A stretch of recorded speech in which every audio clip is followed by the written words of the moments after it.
Welcome everyone to the VW Arteon, and I promise that I'm pronouncing that correctly. This car took a little bit of time to get to us in this North American market, but it's finally here, and I'm able to test out this example that was provided to me by Country Hills VW. When I picked up this car, I had a lot of initial questions. What is it? Who is it for? Why did Volkswagen reintroduce a car in this segment? Well, that's what I'm going to find out in this video today, and then at the end of the video I'll place it in my ranking system to see how it compares against other vehicles in this segment.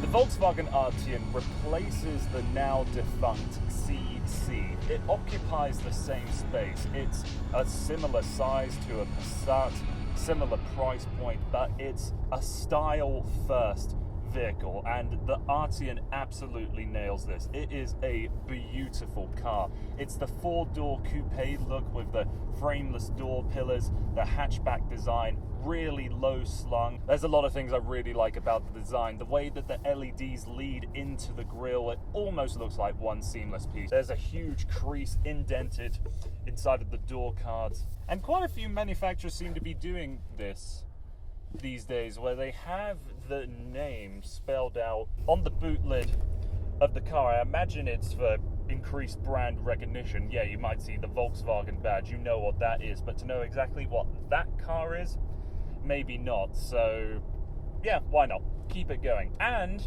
this is something I was very surprised to see, a Volkswagen with real exhaust outlets. Okay, they're not 100% real. You can see, looking further into them, you've got the exhaust pipes themselves, but at least it isn't a covered off plastic element with a bit of chrome surrounds. It's not 100% like what you would get in a Golf GTI or an R, but anything is better than the fake plastic exhaust, so I'll take it. Where the outside of the Arteon is a very stylized, it's a very focused car when it comes to that mission. Inside, it's very traditional Volkswagen. You have the elements that anybody would be familiar with if they've been in any new Volkswagen product, like the digital cockpit, the large touchscreen, the arrangement for the climate control, how things are stored, and, you know, the traditional VW build quality. Yeah, it just feels like very classic consumer Volkswagen in here. Nothing that I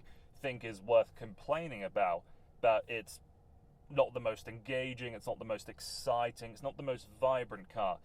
To me, it's very mature, very easygoing. The Arteon has the analog clock front and center. Nothing fancy, but it's nice to have that there.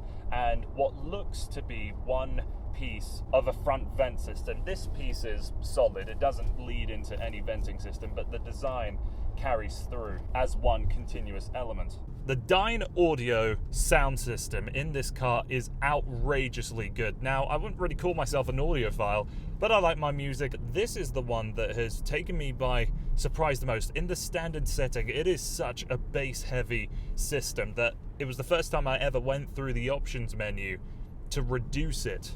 This USB plug seems out of place to me, and I really hope it's waterproof. I made a criticism when I was in an M240i. It had one of these upright USBs, and I complained that if you spill your drink in it, it's going to ruin it. It's going to be an expensive fix, but I was told later on that BMW actually uses waterproof USBs.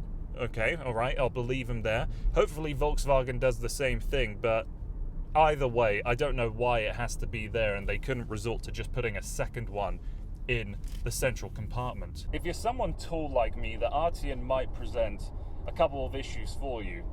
To start off, I'm 6'4", and if I lean back, my hair is grazing the ceiling. It is a shame that in this Arteon, it doesn't get that rail-to-rail sunroof like you'll see in the less expensive and smaller Jetta. That would have the glass pushed all the way up to the edge of the headliner, and then I wouldn't have a complaint with roof, because this is still like another 2 inches from the separation of the headliner to the glass. So I find myself having to lean forward a little bit so my hair doesn't get caught. Another factor that affects the headroom is the seat. It's a very comfortable seat. It's heated, ventilated, and massaging. The rear seats are heated. I just don't feel like it goes low enough. I'm in its absolute lowest setting, and I think it should have more. Yes, this isn't meant to be a sports car. I'm not meant to have my feet above my knees. But for such a low-slung car with a very low door sill, and I really have to step down into this seat when I get into the car, I wish this seat could go a little lower still. The touchscreen is fantastic. This is one of my favorite systems out there, having the buttons that are flush to the screen. I've experienced a fair few Volkswagens before where the interior color scheme, when it comes to the digital instrument cluster and this touchscreen and a little bit of ambient lighting, you have plenty of colors to choose from.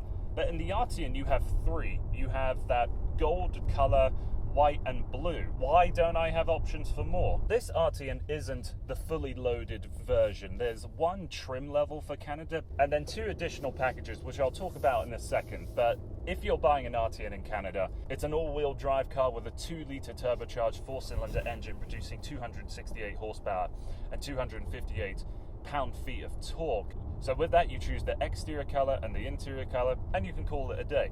But if you want the other two option packages, you have the R-Line Appearance Pack, which I personally think really completes the look of the Arteon because it upgrades these 18-inch wheels you see here to a 20-inch wheel. Looks absolutely stunning. Beyond those wheels, you'll get a few R-Line badges dotted throughout the car and a little bit of different interior trim. But that's pretty much it. So if the appearance of the R-Line package seems unnecessary to you, then there's no point really to go for it. But the other pack is the driver assistance package, and that will add the 360-degree camera, the automatic parking function, and the lane keep assist. The Arteon to me just seems like a very mature car. It occupies the same space as a BMW 4 Series Grand Coupe or an Audi A5 Sportback. The power numbers seem healthy, but it isn't a very sprightly car. Going from eco mode to comfort to normal and to sport mode change around